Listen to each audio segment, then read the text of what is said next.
Hey guys, and welcome back. In today's video, I'm going to be installing the Rally Armor mud flaps on the Elantra end. Let's get right to work.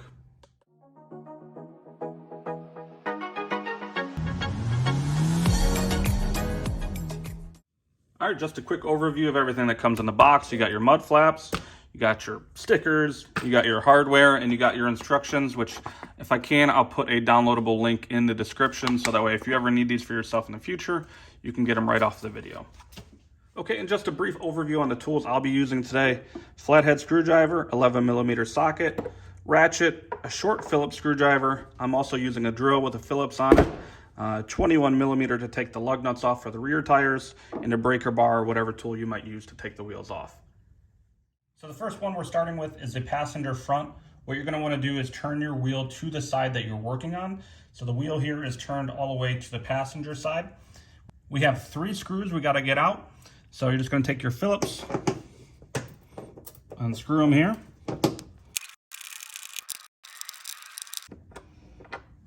For the last screw, you're going to need something a little bit smaller. So I'm going to use this tool right here. Hold up a second. Don't do what I just did right there. Instead, just turn the wheel the other way and you'll be able to get the screw out a lot easier, I promise.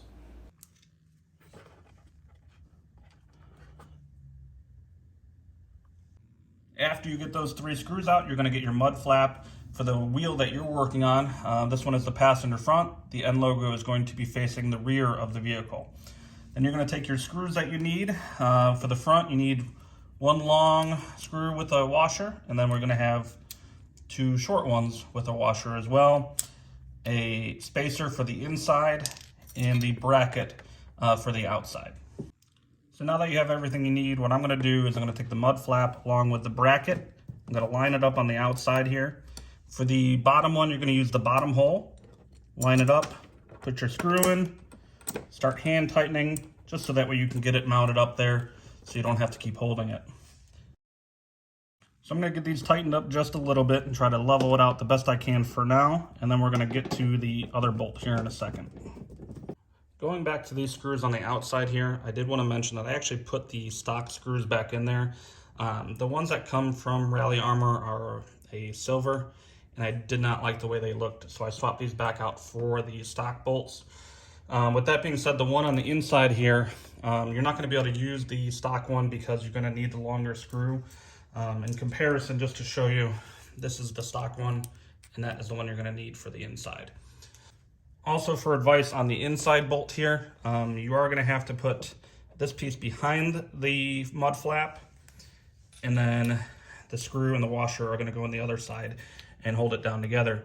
Turn your wheel back to the other way, so that way you can get this bolt, because it's nearly impossible without taking the wheel off if you're just doing it on the ground. So I got my spacer right here. I'm going to put that behind the mud flap. I'm going to take my screw on the other side, put it through the spacer, and start hand tightening it into the hole. All right, now before you start tightening up everything, you're gonna make sure that you get this lined up. You're gonna measure it from the ground all the way across if you'd like to be perfect and make sure it's lined up. And then go ahead and tighten up all the screws.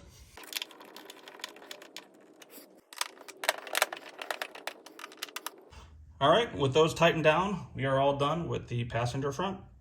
Before you do the rear mud flaps, I highly suggest taking the rear wheel off. It's just going to give you so much more space. So let's go ahead and get that done real quick.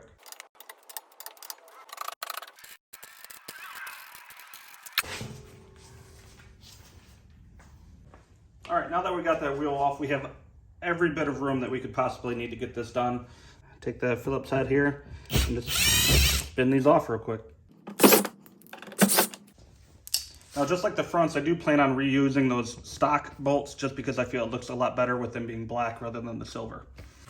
All right, now going underneath the vehicle, you're gonna see a few different clips right here. The clip that you're gonna wanna take out is the one closest to the front of the vehicle or closest to the wheel well. You're gonna take your flathead and pry it underneath there and just pop it out. And then next, you're gonna be taking your adapter tool here that's provided by Rally Armor, and you're going to be putting it in place of that with the little bolt facing the front of the vehicle. Take the supplied clip that was given to you by Rally Armor, pop it in there and it'll hold it in. Now to install the rear mud flap, make sure your end logo is facing the rear of the vehicle. And I'm going to take my first screw and just hand tighten it just to kind of hold this in place for now.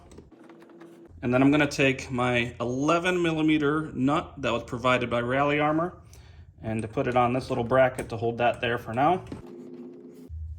My other 2 screws. Almost forgot the washer behind the nut. Don't forget that.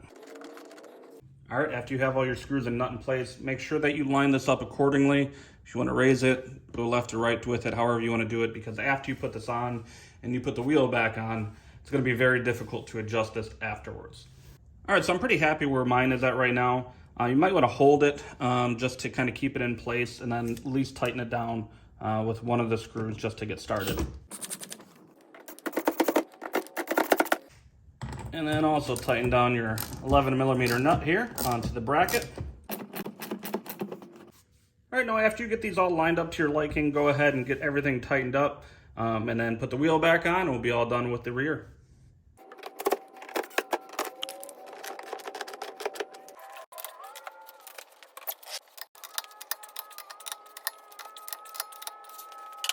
Now for the driver's side, let's make it go a little bit faster this time. And we're all done.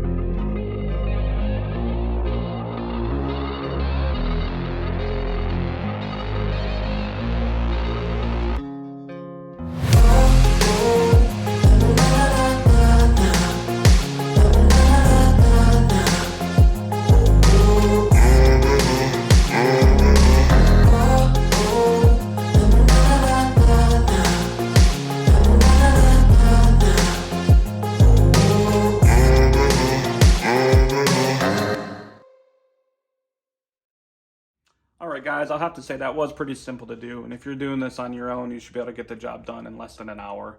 But let me know what you guys think. I think they turned out great. I love the way that they look, and I'll also enjoy the protection I'll have on the vehicle from all the rocks that kick up on these sticky summer tires. But please comment with any thoughts or questions. Like and subscribe if you can, and I'll see you guys next time. Have a great day.